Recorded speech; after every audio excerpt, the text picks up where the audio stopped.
Science. तो देखो, अगर मैं तुमसे एक सवाल पूछूं कि हजारों साल पहले क्या हम लोग ऐसे थे? तुम बोलोगे नहीं भैया, बिल्कुल भी ऐसे नहीं थे। तुम्हें मालूम है ना, अगर मैं 1000 साल पहले की बात कह रहा हूं तो और 10,000 साल पहले की बात कह रहा हूं, हजारों साल पहले की बात कह रहा हूं, ठीक है? तो धीरे धीरे फर्क आ रहा है ना। एक छोटा सा एग्जांपल देता हूं बायोलॉजी से हटकर। आज जो टीवी हम इस्तेमाल कर रहे हैं, जैसे हमारे टीवी होते हैं आजकल एलईडी टीवी, एलसीडी टीवी, क्या 10 साल पहले ऐसे टीवी हुआ करते थे? नहीं।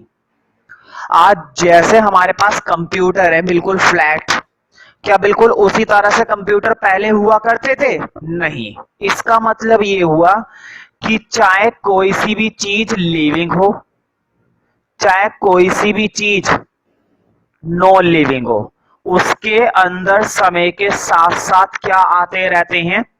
चेंजेस। समय के साथ साथ उसमें क्या आते रहते हैं? परिवर्तन होता रहता है ना, चीजों में फर्क पड़ता रहता है। आज के समय का जो ऑर्गेनिज्म है, अगर हम अपनी बात करें, हमारी स्पीशीज पहले मंकी से मिलती जुलती थी। हंसने की बात नहीं है, कॉमन बात ही है, हर कोई जानता है। हम लोग किस वैरायटी से निकल कर आए? एक बंदर की प्रजाति से। आज हमारी स्पीशीज बिल्कुल सेपरेट है और उनकी स्पीशीज बिल्कुल सेपरेट है। उनकी प्रजाति अलग है, हमारी प्रजाति अलग है। ये हो क्या रहा है? आखिर कैसे एक ऑर्गेनिज्म समय के साथ साथ चेंज होता है ना। पहली बात तो ये कि चेंज तो होता है। तुम्हें मालूम है, चाहे हम बात करें लिविंग ऑब्जेक्ट की, चाहे हम बात करें नॉन लिविंग की, परिवर्तन तो होना बहुत जरूरी और परिवर्तन होता भी रहता है। ध्यान रखना, जब किसी भी लिविंग ऑर्गेनिज्म में समय के साथ साथ ये परिवर्तन होते रहते हैं तो that phenomenon is known as evolution. That phenomenon is known as evolution, है ना। तो समय के साथ साथ ये परिवर्तन होते रहते हैं और एक ऑर्गेनिज्म अगर पहले है, जिसको हम कह सकते हैं ओल्ड ऑर्गेनिज्म, वो इवोल्यूशन की हेल्प से किस में बदल जाता है? एक न्यू टाइप के ऑर्गेनिज्म में। अगर तुम अपना कंपैरिजन अपने फ्रेंड से करोगे तो सेम लगेगा। क्यों? क्योंकि तुम्हारी और उसकी प्रजाति सेम है, तुम्हारी और उसकी स्पीशीज सेम है। लेकिन तुम आज अगर अपना कंपैरिजन मंकी से करोगे तो तुम्हें बहुत फर्क लगेगा। क्यों? क्योंकि मंकी की अपनी स्पीशीज है और तुम्हारी अपनी स्पीशीज है। आज हमारी स्पीशीज इतनी बदल गई है कि मंकी को अलग कैटेगरी में रखा जाता है और हमें अलग कैटेगरी में। क्यों?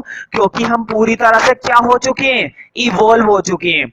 evolution is that process by which old organism can be changed into new organism।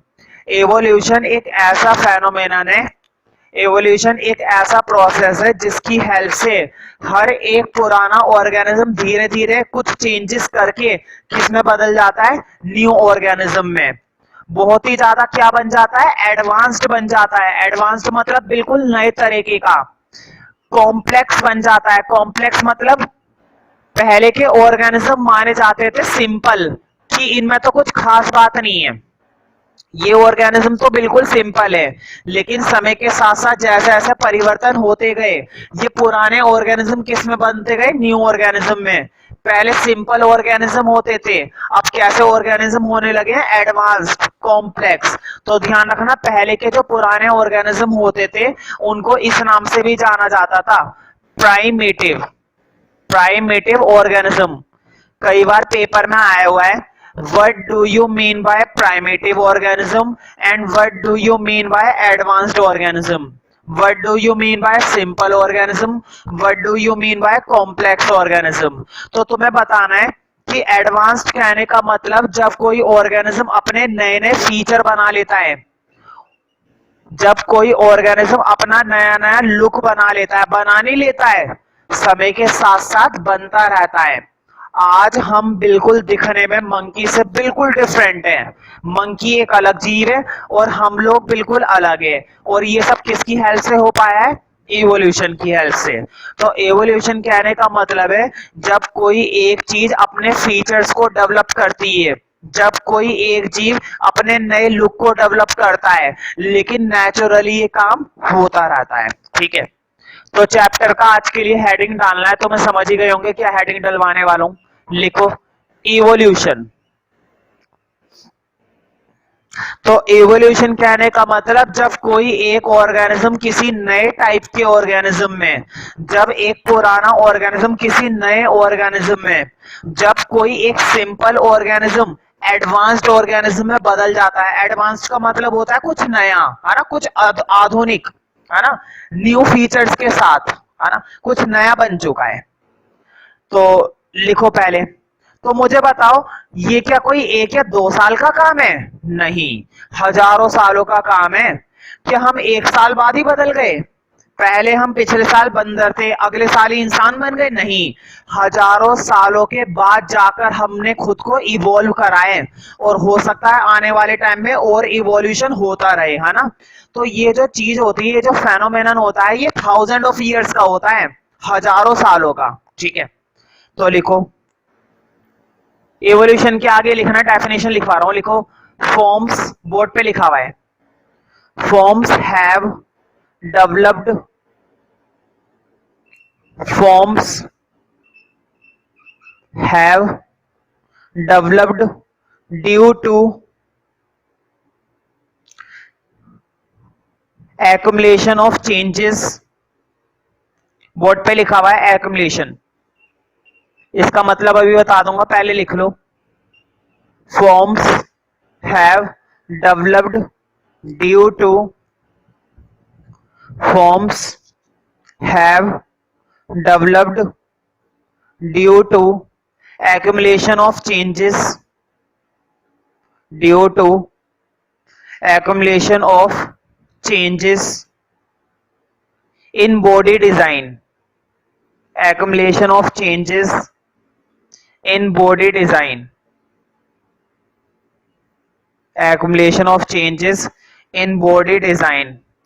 this phenomenon, phenomenon लिख लोगे ना? चलो मैं लिख देता हूं।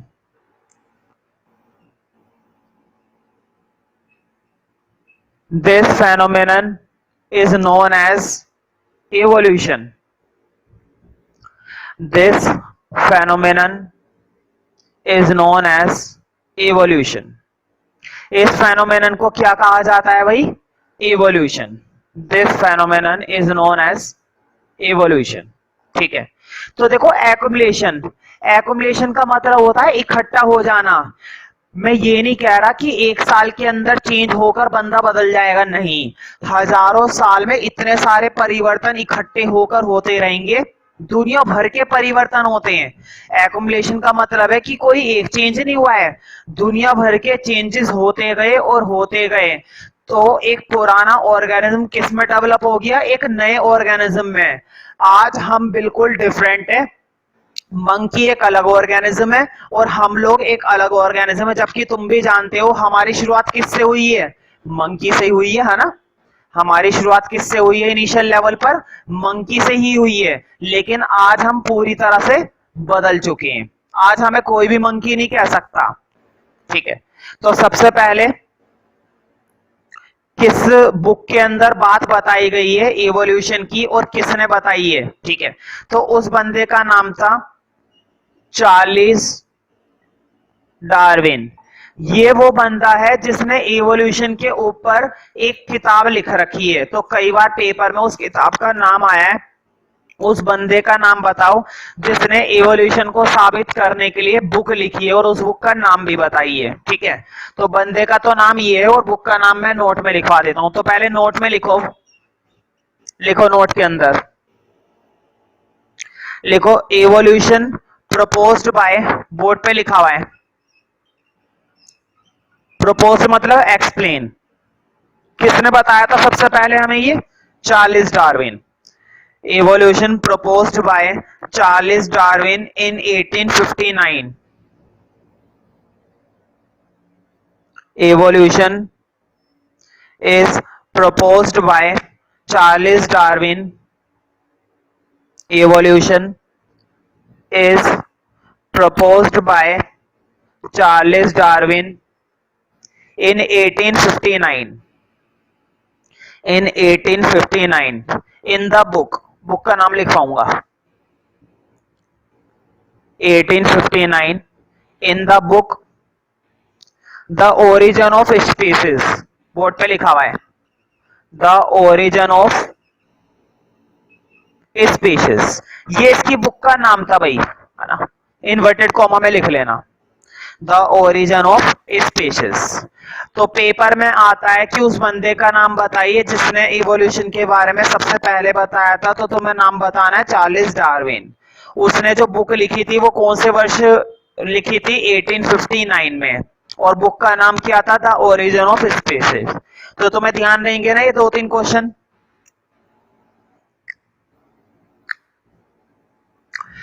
तो देखो बोर्ड पे देखना, बहुत आसान चीज है, कभी नहीं भूल सकते, और इंपॉर्टेंट चीज है, पेपर में अक्सर पूछी गई है। अगर कोई ऑर्गेनिज्म ओल्ड वैरायटी का है और हजारों साल तक उसके अंदर लगातार क्या होता रहा, इवोल्यूशन होता रहा, हजारों साल के बाद जब वो ओल्ड ऑर्गेनिज्म डेवलप हो गया है तब वो क्या बन चुका है, पूरी तरह से एक नया ऑर्गेनिज्म बन चुका है। ये एक पुराना ऑर्गेनिज्म था और इवोल्यूशन कर करके उससे किस में बदल गया, न्यू ऑर्गेनिज्म में।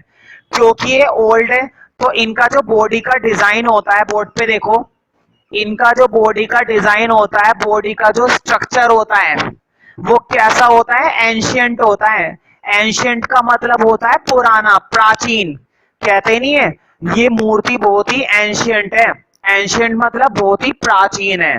तो ओल्ड ऑर्गेनिज्म कहने का मतलब ऐसा ऑर्गेनिज्म जिनका बॉडी डिजाइन कैसा होता है, एंशियंट, ठीक है।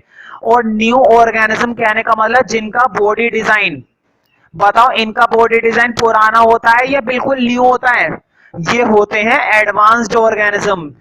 एडवांस्ड का मतलब बिल्कुल लेटेस्ट, नए, ठीक है। तो पुराने वालों को बोला जाता है प्राइमेटिव, मैंने अभी ये भी बताया था, और नए वालों को बोला जाता है एडवांस्ड ऑर्गेनिज्म। कई बार पेपर में आया है कि प्राइमेटिव और एडवांस्ड ऑर्गेनिज्म के बीच में डिफरेंस बताइए, तो तुम्हें दोनों की क्या लिख देनी है, डेफिनेशन। तो देखो कितना आसान है, new organism are that organism which developed advanced body design, इसलिए इनको क्या बोला जाता है, एडवांस्ड ऑर्गेनिज्म। और प्राइमेटिव कहने का मतलब जिनका बॉडी डिजाइन, जिनका बॉडी स्ट्रक्चर कैसा होता है, एंशियंट होता है, ठीक है। इनका स्ट्रक्चर बहुत ही कॉम्प्लेक्स होता है, इनका स्ट्रक्चर बहुत ही सिंपल होता है क्योंकि ये पुराने हैं, है ना। तो देखो एवोल्यूशन के हेडिंग के अंदर ही नंबर 1 डेफिनेशन लिख लो, लिखो प्राइमेटिव, पहले मैं लिखाऊंगा प्राइमेटिव। तो ध्यान रखना प्राइमेटिव को हम सिंपल ऑर्गेनिज्म भी कहते हैं, तो ब्रैकेट में जरूर लिख लेना ओल्डर ऑर्गेनिजम्स। क्या बोला जाता है भाई, ओल्डर ऑर्गेनिज्म, लिखो ओल्डर के लिए। तो बताओ इनका बॉडी डिजाइन नया होता है या पुराना होता है, भाई नाम से पता चल रहा है ओल्डर। इनका बॉडी डिजाइन एंशियंट होता है, मतलब पुराने टाइप का, प्राचीन, ठीक है। तो लिखो इनके बॉडी के डिजाइन में ज्यादा फर्क नहीं आता, जैसा है वैसे ही चलता रहता है लगभग। तो लिखो the organisms which have, the organisms which have ancient body design, ancient लिख दो फिर से बोर्ड पे, ancient का मतलब वही प्राचीन, the organisms which have ancient body design that have not changed, that have not changed, that have not changed very much, मतलब जिनमें ज्यादा परिवर्तन नहीं आया है, पुराने के पुराने ही हैं।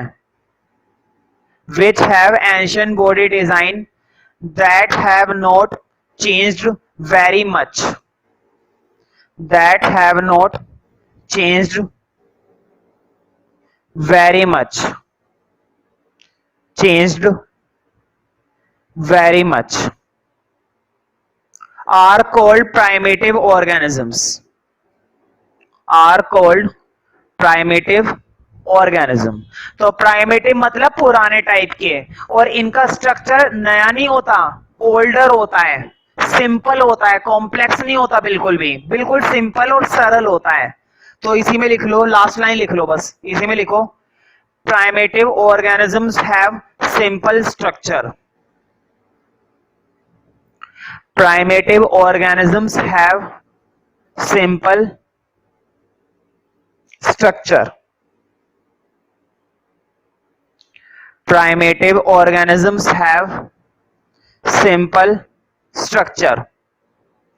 Organisms have simple structure. ठीक है, तो इनका जो बॉडी स्ट्रक्चर होता है वो सिंपल होता है। अब लिखो नंबर 2, एडवांस्ड। एडवांस्ड ऑर्गेनिज्म, ठीक है, इनको ओल्डर की बजाय ये भी कहते हैं हायर ऑर्गेनिजम्स या फिर न्यू ऑर्गेनिजम्स, है ना। अगर तुम हायर वर्ड नहीं लिखना चाहते तो न्यूअर लिख सकते हो, न्यू ऑर्गेनिजम्स, ठीक है, वैसे हायर ही लिख लो। हायर मतलब ये पुराने टाइप के हैं, ये हाई टाइप के हैं, एडवांस्ड ही हैं, ठीक है, लिखो। तो मुझे बताओ, इनके अंदर तो स्ट्रक्चर डेवलप होता है ना, उसमें तो कुछ खास चेंज होता नहीं है प्राइमेटिव में, लेकिन एडवांस्ड तब बनते हैं जब इनके अंदर बहुत सारे क्या हुए होंगे, चेंजेस हुए होंगे। अब बिल्कुल एक नया ऑर्गेनिज्म बन चुका है, एक कॉम्प्लेक्स स्ट्रक्चर बन चुका है ना। तो लिखो, the organisms which have acquired. Acquired का मतलब होता है प्राप्त करना या हासिल करना। मतलब एडवांस्ड ऑर्गेनिज्म तभी बनता है जब उसके अंदर दुनिया भर के अलग अलग तरह के नए नए तरह के चेंजेस होते हैं, जब उसके अंदर नए नए तरह के चेंजेस प्राप्त होते हैं, ठीक है। The organisms which have acquired their the organisms which have acquired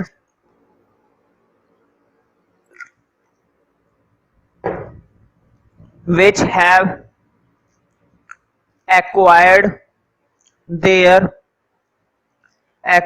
their particular body designs, particular body designs, acquired their particular body designs, particular body designs, मतलब उनका बॉडी डिजाइन कुछ नया बन गया है, कुछ विशेष, पर्टिकुलर, है ना।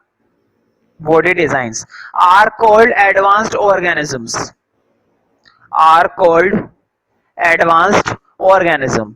मतलब इन्होंने अपने अंदर खूब परिवर्तन करा है, अब ये बिल्कुल नए बन चुके हैं, अलग हो चुके हैं ये, है ना।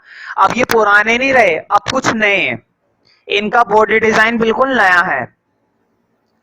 Are called advanced organism, are called advanced organism. तो देखो, इनका स्ट्रक्चर तो सिंपल होता है, लेकिन इनका स्ट्रक्चर थोड़ा सा कॉम्प्लेक्स होता है। कॉम्प्लेक्स का मतलब होता है जटिल, नया, नए फीचर वाला, बिल्कुल हटकर। ये सिंपल है, इनमें कुछ खास नहीं है, इनमें बहुत कुछ है, कॉम्प्लेक्स है ये बिल्कुल। तो इसी में लिख लो, advanced organism have complex structure, advanced organisms have complex structure, advanced organisms have complex structure, complex structure।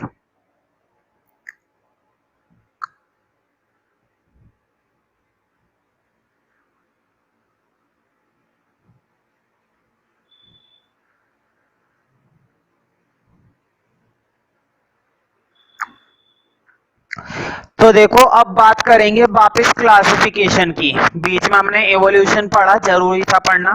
Question ये है कि क्लासिफिकेशन कैसे करें। क्वेश्चन ये है कि अगर तुम्हें ये बात तो समझ में आ गई है कि पूरे वर्ल्ड में दुनिया भर के ऑर्गेनिज्म हैं, छोटे से छोटा बैक्टीरिया, बड़े से बड़ा एलिफेंट, लायन, टाइगर, है ना, क्रोकोडाइल, ह्यूमन बीइंग, खूब है, बड़े से बड़ा और छोटे से छोटा दुनिया भर का है। तो इतने सारे ऑर्गेनिज्म को कैसे क्लासिफाई करें, मतलब कैसे अलग अलग करें। क्या ये कहना ठीक होगा कि पूरे वर्ल्ड में बस दो ही तरह के ऑर्गेनिज्म है, प्लांट और एनिमल नहीं, सिर्फ दो तरह के ऑर्गेनिज्म नहीं है? क्यों नहीं है, अभी पता चल जाएगा। तुमने देखा होगा कि बैक्टीरिया हो गया, एल्गी हो गई, फंजाई हो गई, प्रोटिस्टा हो गया, दुनिया भर के ऑर्गेनिज्म हैं। और आधे से ज्यादा ऑर्गेनिज्म ऐसे हैं जो ना तो एनिमल में रखे जाते हैं ना प्लांट में रखे जाते हैं। तो ऐसे में हो जाती है कंफ्यूजन कि कैसे क्लासिफाई करें। तो इस केस में क्लासिफिकेशन का जो सिस्टम पूरे वर्ल्ड के अंदर माना जाता है, पूरे वर्ल्ड के अंदर क्लासिफिकेशन का जो सिस्टम माना जाता है वो है हिरार्की क्लासिफिकेशन। हेडिंग डाल दो, चैप्टर का बहुत ही इंपॉर्टेंट टॉपिक है भाई हिरार्की। अभी मैं मतलब बताता हूं इसका। Hierarchy classification, hierarchy classification. इसमें क्या होता है हिरार्की क्लासिफिकेशन में, इसने ऑर्गेनिज्म को अलग अलग सीरीज में डिवाइड करा है। देखो वैसे तो हिरार्की क्लासिफिकेशन पूरी तरह से 11th क्लास की बायोलॉजी के अंदर एक्सप्लेन किया गया है। 11th क्लास की बायोलॉजी के अंदर एक्सप्लेन किया गया है हिरार्की क्लासिफिकेशन। लेकिन मैं तुम्हें इतना तो बता देता हूं ताकि तुम्हें दिक्कत ना हो। देखो, जब हम इतने सारे ऑर्गेनिज्म की बात कर रहे हैं तो हमें चाहिए एक ऐसा सिस्टम जिसकी वजह से हम हेल्प ले सकें। तो ये क्या करता है हिरार्की क्लासिफिकेशन के अंदर है ना, कुछ सिस्टम बताए गए। ये सबसे पहले हर एक ऑर्गेनिज्म को उसके किंगडम में डिवाइड करता है। अब ये किंगडम क्या चीज है वो बता दूंगा, पहले तो ये लिख लो। हेडिंग डाल दो हिरार्की क्लासिफिकेशन, पहला स्टेप लिखो किंगडम, फिर उसको डिवाइड करता है फाइलम में, ठीक है। तीसरा लिखो, फिर उसको डिवाइड करता है क्लास में। किसमें डिवाइड करता है भाई बोलो, क्लास में। फिर फोर्थ में उसका ऑर्डर डिसाइड करता है कि ऑर्डर क्या होना चाहिए। पांचवें में उसकी फैमिली डिसाइड होती है कि वो किस फैमिली का है वो ऑर्गेनिज्म। और छठे में लिखो भाई फिर उसका जीनस क्या है। और सेवंथ में लिखो भाई उस पर्टिकुलर ऑर्गेनिज्म की स्पीशीज क्या है ना, उस पर्टिकुलर ऑर्गेनिज्म की स्पीशीज क्या है।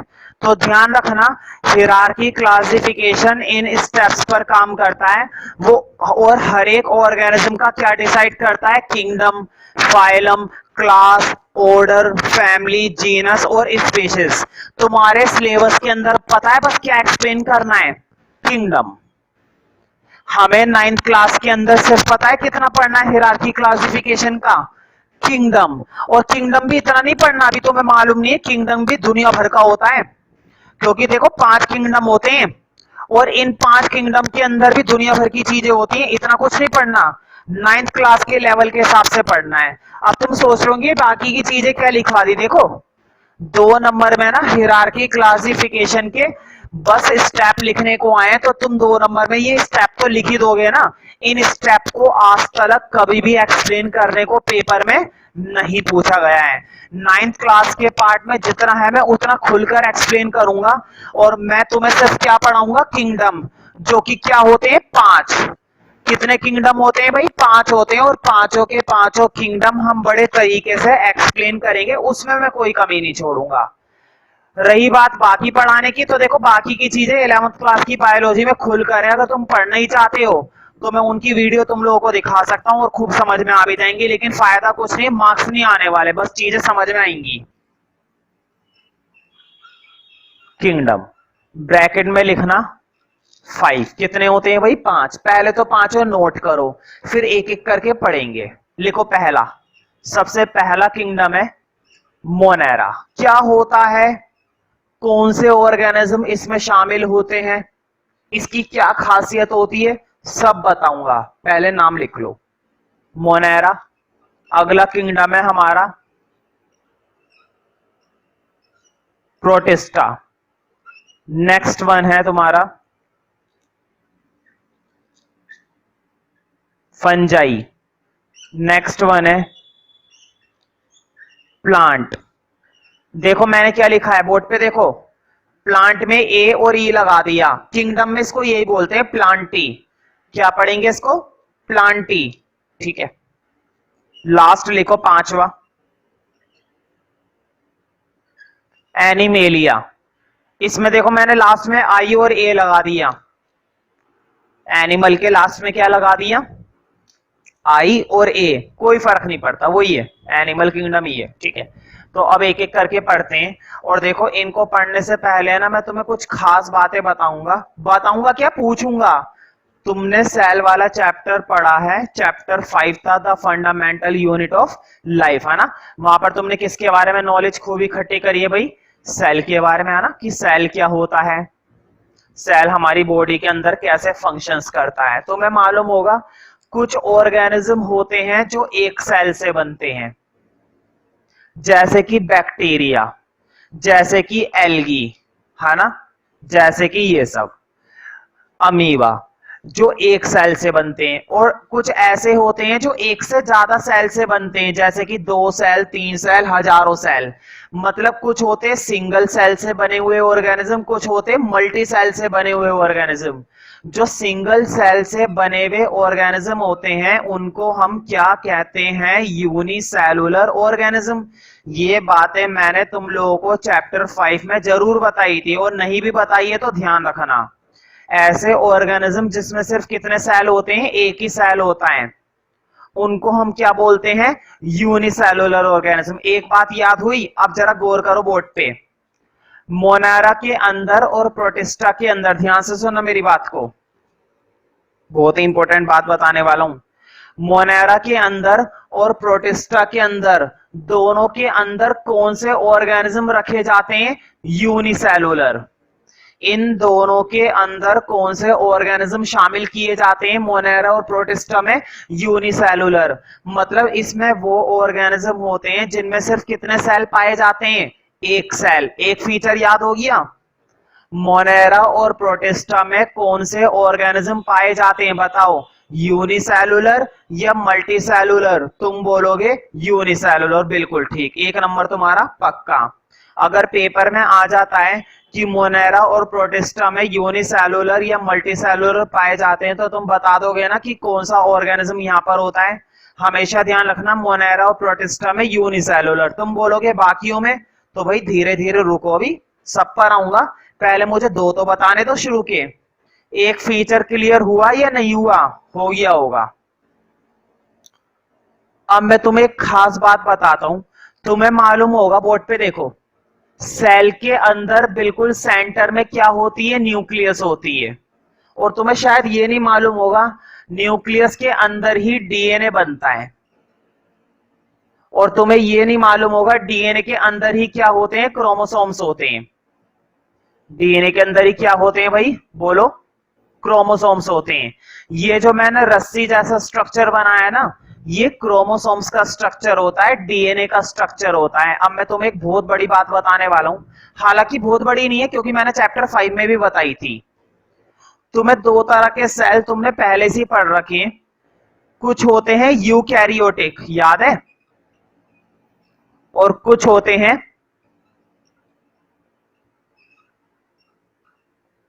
प्रोकैरियोटिक। ये वर्ड तो याद होगा, होते क्या है वो छोड़ो, वो मेरे ऊपर छोड़ दो तुम, वो मैं समझा दूंगा दोबारा से, कोई दिक्कत नहीं है। बस इतना बताओ, ये वर्ड तो याद है ना, यूकैरियोटिक और प्रोकैरियोटिक, ये वर्ड तो तुमने सुने ही है। यूकैरियोटिक क्या चीज है और प्रोकैरियोटिक क्या चीज है। अब जरा इधर देखो, सेल के अंदर न्यूक्लियस और न्यूक्लियस के अंदर डीएनए और डीएनए के अंदर क्या भरा हुआ होता है, क्रोमोसोम्स। अब तुम पूछोगे भैया ये क्रोमोसोम्स क्या चीज है, ये डीएनए क्या होता है, ये न्यूक्लियस क्या होता है। देखो इन सब की बारी हो गई खत्म, ये सारी बातें थी हमारी चैप्टर 5 की।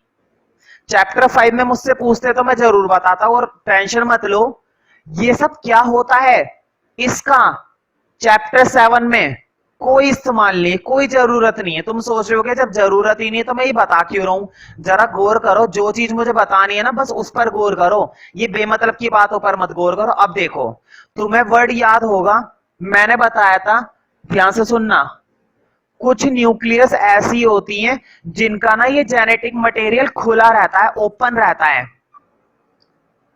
कुछ, ध्यान से सुनो, कुछ न्यूक्लियस ऐसी होती है जिनमें ये जेनेटिक मटेरियल क्लोज नहीं होता, खुला पड़ा रहता है, ओपन होता है। ध्यान रखना, उन न्यूक्लियस को हम बोलते हैं फॉल्स न्यूक्लियस। ध्यान से सुनो, ऐसी न्यूक्लियस जिसमें ये जेनेटिक मटेरियल ओपन होता है, खुला पड़ा रहता है, पूरे सेल के अंदर भरा पड़ा रहता है खुले तौर पर, कोई साइड से बाउंड्री नहीं होती, उसको हम बोलते हैं ट्रू न्यूक्लियस। और ध्यान, सॉरी, उसको हम बोलते हैं फॉल्स न्यूक्लियस। और ध्यान रखना, फॉल्स न्यूक्लियस वाले सेल क्या कहलाते हैं? Prokaryotic cell. फॉल्स न्यूक्लियस वाले सेल क्या कहलाते हैं? Prokaryotic cell. बोर्ड पे देखो, प्रोकैरियोटिक सेल कहने का मतलब ऐसे सेल जिनका डीएनए खुला पड़ा रहता है। ध्यान से सुनो, प्रोकैरियोटिक सेल कहने का मतलब ऐसा सेल जिनके पास फॉल्स न्यूक्लियस होती है। फॉल्स न्यूक्लियस कहने का मतलब जिनका जेनेटिक मटेरियल, जिनका डीएनए खुला पड़ा रहता है ना। लेकिन कभी कभी क्या होता है, ये जेनेटिक मटेरियल, ये जो डीएनए होता है ना, ये क्लोज होता है, इसके चारों ओर है ना एक बाउंड्री बनी हुई होती है। देखो, मैंने डबल लाइनों की क्या बना दी? एक बाउंड्री बना दी। इस बाउंड्री का नाम होता है न्यूक्लियर मेम्ब्रेन। ये जो मैंने साइड में बाउंड्री बनाई है ना, इस बाउंड्री का नाम क्या होता है? Nuclear membrane. खैर, इसका नाम क्या होता है वो छोड़ो, मुझे बस इतना बताओ, पहले जो मैंने डीएनए बना रखा था उसके चारों ओर क्या कोई बाउंड्री थी?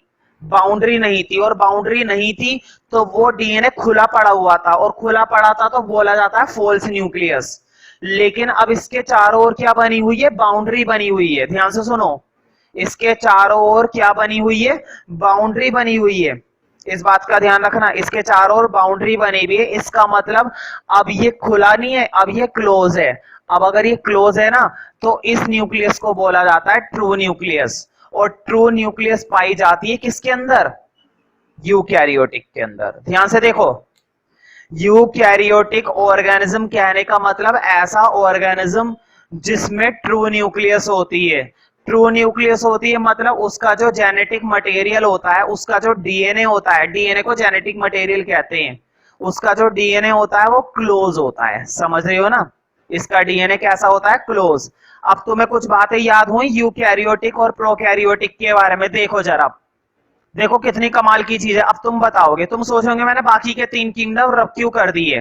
टेंशन मत लो, सब एक्सप्लेन करवाऊंगा, पहले मुझे 2 से निपटने दो। देखो, मोनेरा के अंदर हम उन ऑर्गेनिज्म को शामिल करते हैं, मोनेरा के अंदर हम उन ऑर्गेनिज्म को शामिल करते हैं जो प्रोकैरियोट्स होते हैं।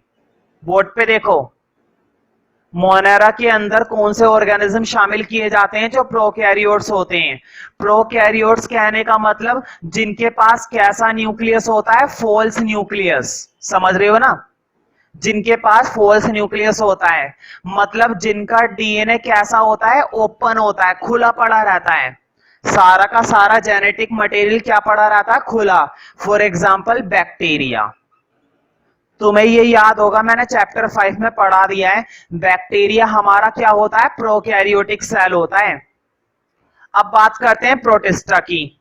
ध्यान रखना, प्रोटिस्टा में यूनिसेलुलर तो खैर होता ही है, लेकिन इसमें होते हैं कौन से शामिल? यूकैरियोट्स। अब बताओ, अगर यूकैरियोट शामिल होते हैं तो इनके पास कैसा न्यूक्लियस होता है? True nucleus. इनके पास ट्रू न्यूक्लियस होता है। और ट्रू न्यूक्लियस कहने का मतलब इनका जो डीएनए होता है वो क्लोज होता है, खुला नहीं होता, बंद होता है। समझ रहे हो ना? देखो, दोनों में 2 फीचर याद हो गए ना। देखो, दोनों के अंदर यूनिसेलुलर तो होते ही हैं, मोनेरा के अंदर भी यूनिसेलुलर ऑर्गेनिज्म और प्रोटिस्टा के अंदर भी यूनिसेलुलर ऑर्गेनिज्म। लेकिन मोनेरा के अंदर फॉल्स न्यूक्लियस पाया जाता है, मतलब ये प्रोकैरियोट्स होते हैं। और प्रोटिस्टा के अंदर यूकैरियोट्स होते हैं, क्योंकि इनके अंदर कौन सा न्यूक्लियस पाया जाता है भाई? True nucleus. अब मैंने तुम्हें बताया था न्यूट्रिशन 2 तरह का होता है। बोर्ड पे देखो, न्यूट्रिशन कैसा होता है? 2 तरह का, ऑटोट्रॉफिक और, बोलो, एक न्यूट्रिशन होता है ऑटोट्रॉफिक और एक न्यूट्रिशन होता है भाई हेट्रोट्रॉफिक। और इन दोनों के बारे में मैंने बता दिया था। ध्यान रखना, मोनेरा और प्रोटिस्टा दोनों के दोनों ऑटोट्रॉफिक भी हो सकते हैं और हेट्रोट्रॉफिक भी हो सकते हैं। तुम सोच रहे होंगे मैं ऑटोट्रॉफिक और हेट्रोट्रॉफिक को इतना एक्सप्लेन क्यों नहीं कर रहा हूं। ध्यान रखो, ऑटोट्रॉफिक और हेट्रोट्रॉफिक के बारे में तुम्हें ज्यादा डिटेल बिल्कुल भी पढ़ने की जरूरत नहीं है। अगर तुम वाक्य में पढ़ना चाहते हो तो 10th क्लास के अंदर कंप्लीट एक चैप्टर इसी के बेस पर बनाया गया है, ऑटोट्रॉफिक और हेटेरोट्रॉफिक न्यूट्रिशन के बेस पर। वहां पर मैं भरपूर बताऊंगा, ठीक है। अभी कोई फायदा नहीं है ना। तो देखो अभी तो मैंने पांचों किंगडम लिखवाए थे, अब मैं एक एक करके क्या करवाऊंगा, एक्सप्लेन। एक एक करके इन किंगडम को क्या करवाना है भाई, एक्सप्लेन करवाना है ना। तो अब पांचों तो तुमने किंगडम उतार ही लिए, अब अगला मेन हेडिंग बना दो। सबसे पहला किंगडम है हमारा मोनेरा। सबसे पहला किंगडम कौन सा है हमारा, मोनेरा। बोर्ड पे देखो, मोनेरा के अंदर हम कौन से ऑर्गेनिज्म शामिल करते हैं, यूनिसेलुलर। मोनेरा के अंदर कैसा न्यूक्लियस होता है, फॉल्स न्यूक्लियस। फॉल्स न्यूक्लियस है इसलिए इसको क्या बोला जाता है, प्रोकैरियोट्स, ठीक है। इसमें न्यूट्रिशन कैसा होता है, या तो ऑटोट्रॉफिक या हेटेरोट्रॉफिक, कोई सा भी हो सकता है। ऑटोट्रॉफिक भी हो सकता है और हेटेरोट्रॉफिक हो सकता है। तुम सोचे होंगे ऑटोट्रॉफिक और हेटेरोट्रॉफिक न्यूट्रिशन क्या चीज है, टेंशन मत लो, एक तरीके का न्यूट्रिशन है बस ये, जो ये फूड लेना पसंद करते हैं, ठीक है, ये ऑर्गेनिज्म। बस ऐसे ध्यान रखो। होता क्या है, फिर भी जानना चाहते हो तो क्लास में पूछ लेना, लेकिन मैं ये बोलूंगा कोई फायदा नहीं उसका, है ना। तो पहले तो मोनेरा के लिए नंबर 1 पॉइंट लिखो, ठीक है। समझ में आ रही है ना बातें, देखो इसमें वो ऑर्गेनिज्म शामिल होते हैं जिनके पास एक ही सेल होता है। इसमें वो ऑर्गेनिज्म शामिल होते हैं जिनके पास फॉल्स न्यूक्लियस होता है, मतलब प्रोकैरियोट्स। इसमें वो ऑर्गेनिज्म शामिल होते हैं जिनका न्यूट्रिशन या तो ऑटोट्रॉफिक होता है या हेटेरोट्रॉफिक। लिखो, इन दिस किंगडम, मोनेरा हेडिंग डाल दो और हेडिंग के अंदर फर्स्ट पॉइंट में तुम्हें लिखना है, हेडिंग के अंदर फर्स्ट पॉइंट में तुम्हें लिखनी है बातें। लिखो, इन दिस किंगडम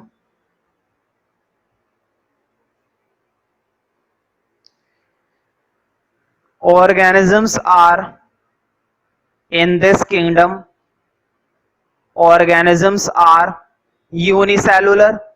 बोर्ड पे लिखा हुआ है unicellular organisms are unicellular, comma prokaryotes, ये भी बोर्ड पे लिखा हुआ है, बोर्ड पे लिखा हुआ है prokaryotes.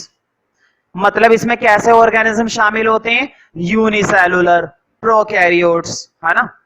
Unicellular comma prokaryotes comma autotrophic और हेटेरोट्रॉफिक।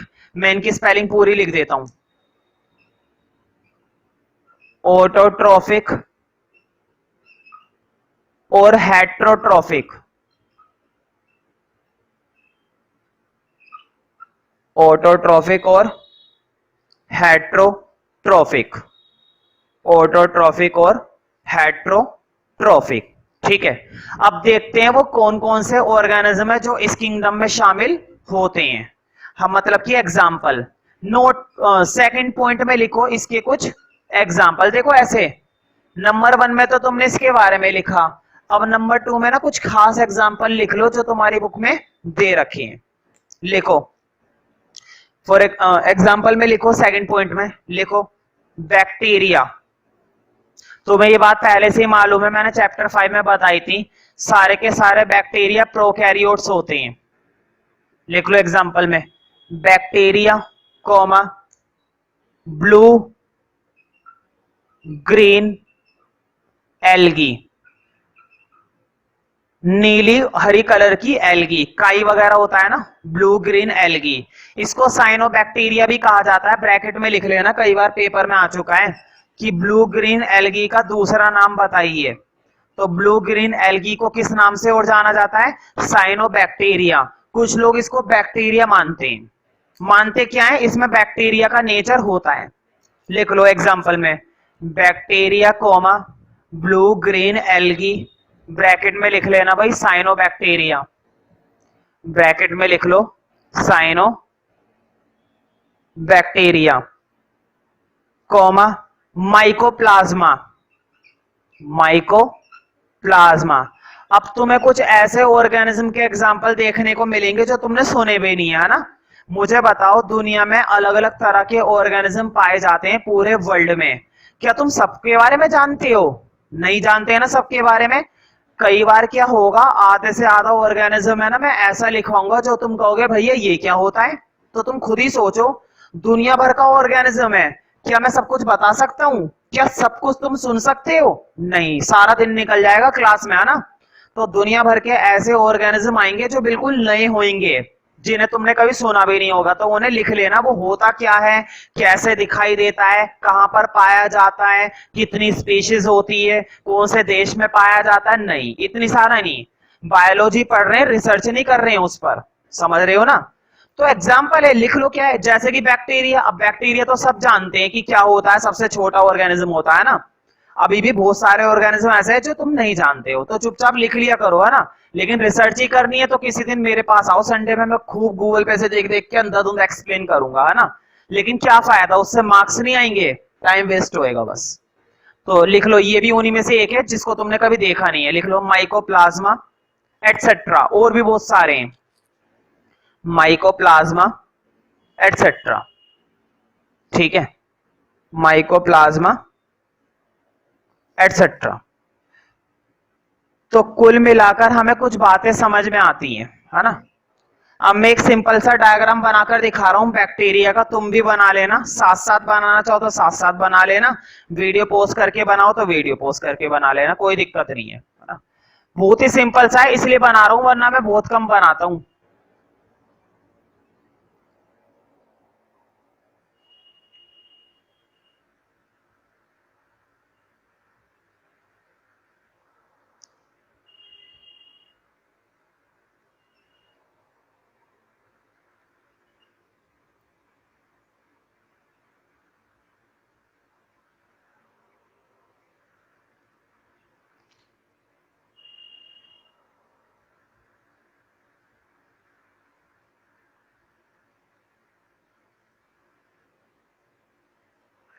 ये बना लो, ये जो मैंने ड्रॉ करा है ये एक बैक्टीरिया का डायग्राम है ना, रफ डायग्राम है बहुत ही ज्यादा।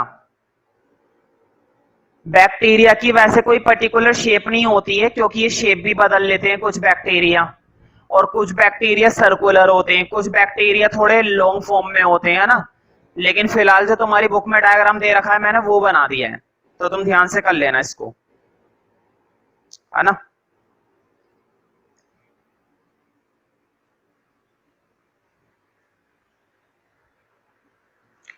अब देखते हैं अगला किंगडम। ये पहला किंगडम था, देखो, मोनेरा, प्रोटिस्टा और फंजाई। ये जो शुरू के 3 किंगडम मैंने लिखवाए हैं ना, मोनेरा, प्रोटिस्टा और फंजाई, ये तीनों किंगडम तो छोटे छोटे हैं। सबसे ज्यादा समय लगेगा एनिमल किंगडम में, और प्लांट किंगडम में भी इतना नहीं लगेगा जितना किसमें लगने वाला है, एनिमल किंगडम में। एनिमल किंगडम काफी बड़ा है, ठीक है। 11th क्लास की बायोलॉजी में तो बहुत समय तक चलता है, वहां पर तो एक चैप्टर का नाम ही यही है, एनिमल किंगडम। इतना बड़ा है, वहां पे 1 महीने का काम है बिल्कुल। अब लिखो अगला किंगडम, मतलब अगला हेडिंग, जो कि हमारा क्या है भाई, बोलो, प्रोटिस्टा। इसके बारे में भी तुम पहले से जानते हो। देखो, इसमें भी हम उन ऑर्गेनिज्म को लेते हैं जिनमें एक सेल होता है, मतलब कैसे ऑर्गेनिज्म लिए जाते हैं, यूनिसेलुलर। लेकिन हम इसमें उन ऑर्गेनिज्म को लेते हैं जो यूकैरियोटिक होते हैं। यूकैरियोटिक का मतलब है जिनके पास कैसा न्यूक्लियस पाया जाता है भाई, ट्रू न्यूक्लियस। ट्रू न्यूक्लियस मतलब उनका डीएनए, उनका जेनेटिक मटेरियल बंद होता है, क्लोज होता है, ठीक है। और इनका न्यूट्रिशन भी कुछ भी हो सकता है, ऑटो भी और हेट्रो भी, समझ रहे हो ना। लिखो ये तीनों फीचर, नंबर 1 पॉइंट डालो। अब लिखो नंबर 1 में, in this kingdom organisms are, in this kingdom organisms are, in this kingdom organisms are unicellular, board पे लिखी हुई है स्पेलिंग भाई, organisms are unicellular, comma, eukaryotes, board पे लिख देता हूं, देखो आज स्पेलिंग तो लिखी हुई थी, यहां से देख लो, यूकैरियोट्स यूकैरियोट्स कॉमा ऑटोट्रॉफिक और हेटेरोट्रॉफिक, इसकी स्पेलिंग मैंने पहले भी लिखवाई थी, वहां से देख लेना। In this kingdom organisms are unicellular, eukaryotes, autotrophic और हेटेरोट्रॉफिक। ऑटोट्रॉफिक और हेटेरोट्रॉफिक, ऑटोट्रॉफिक और हेटेरोट्रॉफिक। ठीक है, अब इसके भी कुछ एग्जांपल लिख लो। नंबर 2 में लिखो, नंबर 2 में लिखना एग्जाम्पल, है ना। लिखो एल्गी। एल्गी को मैं सिंपल भाषा में बता देता हूं, काई। तुमने देखा होगा हरे कलर की काई लग जाती है ना, कहीं पर भी लग जाती है, जैसे पानी वगैरह, जहां पर पानी वगैरह रोज गिरता रहता है वहां पर हरा हरा सा हो जाता है, उसी को हम कहते हैं काई, एल्गी। और ध्यान रखना 3 तरह की एल्गी होती है, ब्राउन कलर की एल्गी होती है, ग्रीन कलर की एल्गी होती है और रेड कलर की एल्गी होती है। ठीक है, 3 तरह की। हमने ज्यादातर कौन सी देखी है भाई? ग्रीन वाली, है ना। तो लिख लो एल्गी कॉमा डाई एटम्स। अब तुम फिर से बोलोगे भैया ये क्या चीज है डाई एटम्स? ये मत सोचना जो हमने केमिस्ट्री में चैप्टर पढ़ा है एटम्स वगैरह के बारे में, ये वो चीज है, नहीं। ये ऑर्गेनिज्म का नाम है। कौन से ऑर्गेनिज्म होते हैं? यूनिसेलुलर, और इनके पास भी ट्रू न्यूक्लियस होता है। हाँ, होते क्या है, कैसे दिखाई देते हैं, वो तो भाई स्ट्रक्चर से पता चलेगा, है ना। Algae comma diatoms and protozoa, ये शायद सुना होगा तुम्हें, प्रोटोजोआ। और भी दुनिया भर के होते हैं, है ना, सबको पढ़ने की क्या जरूरत है ना। ऑर्गेनिज्म पढ़ रहे हैं, ऑर्गेनिज्म की रिसर्च नहीं कर रहे हैं। Algae comma diatoms and protozoa, and protozoa. ठीक है। हाँ लेकिन है ना, अब देखो प्रोटिस्टा के अंदर एक खास बात और है जो हमने मोनेरा में नहीं पढ़ी। इस वाले किंगडम की एक खासियत है जो हमें किस में देखने को मिली, फन उसमें नहीं मिली, मोनेरा में नहीं देखने को मिली, यहां पर मिलेगी। देखो इसमें क्या होता है, बहुत से ऑर्गेनिज्म है ना प्रोटिस्टा के अंदर ऐसे होते हैं जिनमें ना साइडों से, मान लो ये कोई ऑर्गेनिज्म मैंने बना दिया, रफली बना दिया, रफली कुछ भी ले लो, कौन सा ऑर्गेनिज्म बनाया, प्रोटिस्टा वाला सपोज। इसकी एक खासियत होती है, इसमें ना साइड में एक पतले पतले धागे जैसा स्ट्रक्चर निकला रहता है, पतला पतला बिल्कुल। ये तो फिर भी तुम मोटा मोटा बना रहा हूं मैं दिखाने के लिए, लेकिन बिल्कुल बारीक बारीक, जैसे हमारे शरीर पे बाल नहीं निकले रहते पूरे शरीर पर, पूरे शरीर पर हमारे बाल नहीं निकले होते हैं, बाल से भी पतला पतला धागे जैसा स्ट्रक्चर है ना प्रोटिस्टा के अंदर निकला हुआ होता है ऑर्गेनिज्म के बाहर। सब पर नहीं निकला हुआ होता लेकिन कुछ ऑर्गेनिज्म पर निकला हुआ होता है। ये जो पतला पतला स्ट्रक्चर होता है ये होता है सीलिया। क्या कहते हैं इसको? सीलिया। कई बार पेपर में आ चुका है, what do you mean by cilia and what it belongs to be. देखो सीलिया क्या होता है और ये किससे बिलोंग करता है, मुझे बताओ। सीलिया वाली बात मैंने मोनेरा में बताई थी? नहीं। तो सीलिया किससे बिलोंग करता है? प्रोटिस्टा से। अब बता रहा हूं, और ये होता क्या है वो भी बता दूंगा। तो देखो कितनी आसान डेफिनेशन है। सीलिया किसकी तरह दिखाई दे रहा है? पतले पतले बालों की तरह, बिल्कुल हल्का, बालों से भी पतला, और हजारों लाखों लगे हुए होते हैं। ये देखो पूरा भर दूंगा ना, मेरा सारा मार्कर खर्च हो जाएगा, इसलिए नहीं भर रहा मैं, है ना, नहीं तो भर सकता हूं मैं। जैसा कि पैरामीशियम, पैरामीशियम ऑर्गेनिज्म देखना, अगर तुम्हारी बुक के अंदर दे रखा है, पतले पतले धागे जैसा स्ट्रक्चर निकला हुआ है, बिल्कुल धागे जैसा। ये पतला पतला धागे जैसा स्ट्रक्चर होता है, इसलिए इसे बोला जाता है hair like structure. Hair like मतलब, हेयर का मतलब बाल, और लाइक की मतलब तरह, मतलब बाल की तरह। ठीक है, तो ये बात है ना। देखो नंबर 1 में तुमने किंगडम के बारे में लिखा, नंबर 2 में एग्जाम्पल लिखे, है ना। नंबर 3 लिखो अब, तीसरा फीचर। बताओ क्या सीलिया वाली खासियत मैंने मोनेरा में लिखवाई? नहीं लिखवाई, है ना। तो इसमें लिखवाना, लिखो नंबर 3 में सम ऑर्गेनिजम्स। कई बार पेपर में आ चुका है कि सीलिया कौन से ऑर्गेनिज्म में पाया जाता है, तो तुम्हें बताना है पैरामीशियम। अभी लिखवा दूंगा मैं, पहले ये लाइन लिखो पूरी। Some organisms such as, some organisms such as hair like structure, board पे लिखा हुआ है hair like, some organisms such as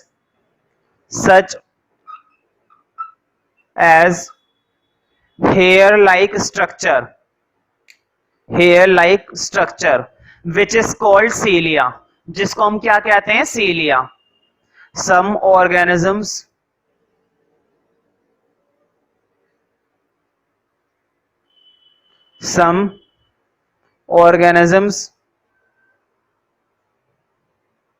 has hair like structure.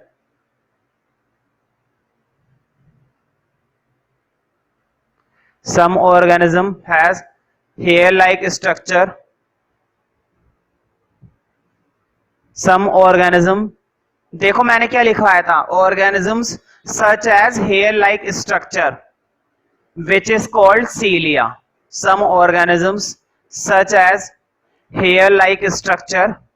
अगर मैं बोलते बोलते कई बार बदल देता हूं थोड़ी सी लाइन तो परेशान मत हुआ करो, कई बार क्या होता है कुछ अलग तरीके से लिखवा देता हूं मैं लैंग्वेज से बदलकर.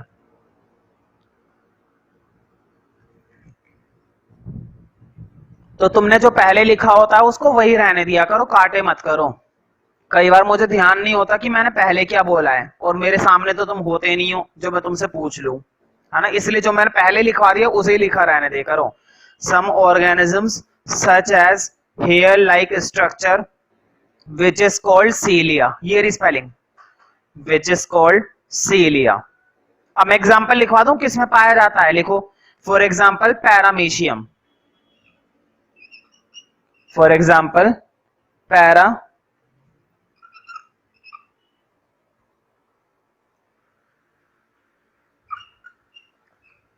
पैरामीशियम. देखो कई बार बच्चे इसकी स्पेलिंग गलत कर देते हैं, उन्हें लगता है कि एम के बाद ए भी आएगा. ध्यान रखना एम के बाद ए यूज कर भी सकते हो नहीं भी, दोनों स्पेलिंग बिल्कुल ठीक है ना. वैसे एम के बाद ई लगाना बस. पैरामीशियम. कई बार क्या होता है इसी के अंदर एक खासियत और होती है प्रोटिस्टा के अंदर. कई बार क्या होता है बहुत से ऑर्गेनिज्म है ना, मान लो फिर से मैंने कोई इसका ऑर्गेनिज्म बना दिया जो किससे बिलोंग करता है, प्रोटिस्टा से, है ना. इस बार मैंने बहुत सारे पतले पतले धागे नहीं बनाए, एक लंबा सा ना पूंछ सी बना दी, एक लंबी पूंछ बना दी, एक लंबी क्या बना दी, पूंछ जैसी चीज बना दी. ये जो पूंछ जैसी चीज होती है ना ये कहलाता है फ्लैजिला. ये जो पूंछ जैसी चीज होती है ये क्या कहलाता है, flagella.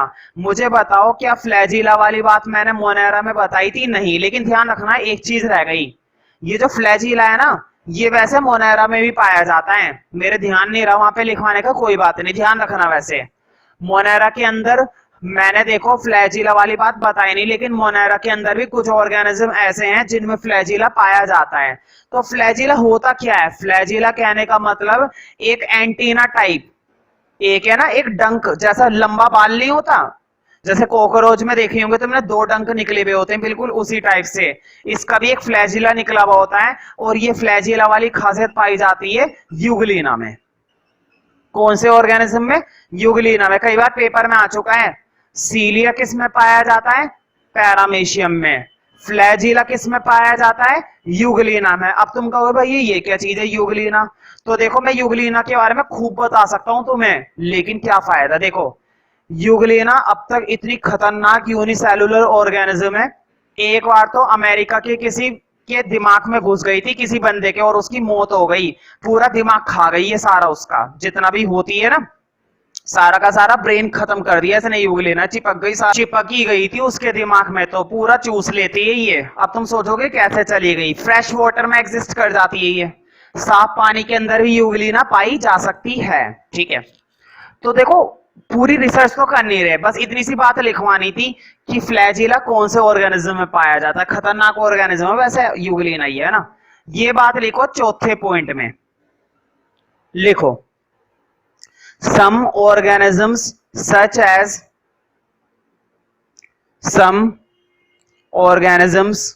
such as wipe like, wipe like, wipe like मतलब एंटीना। किसी भी ऑर्गेनिज्म का एक तरीके से क्या निकला हुआ है, एक एंटीना निकला हुआ है, धागा, लेकिन लंबा। सीलिया क्या होते हैं, छोटे छोटे होते हैं। देखो सीलिया मैंने बताए थे, ये छोटे छोटे होते हैं, पतले होते हैं। लेकिन फ्लैजिला ज्यादा से ज्यादा ना एक या दो होते हैं, या तीन होते हैं, चार होते हैं बस, लेकिन लंबे होते हैं। ठीक है, तो लिखो some organisms such as whip like, board पे लिखा हुआ है वाइप लाइक। वाइप लाइक का मतलब होता है लंबा धागे जैसा, एंटीना जैसा। Some organisms such as whip like which is called, पहले लिख लो whip like which is called flagella, जिसको हम क्या कहते हैं, flagella, which is called flagella. For example euglena, ये रहा for example euglena, for example euglena. ठीक है, तो ध्यान रहेंगी ना ये बातें।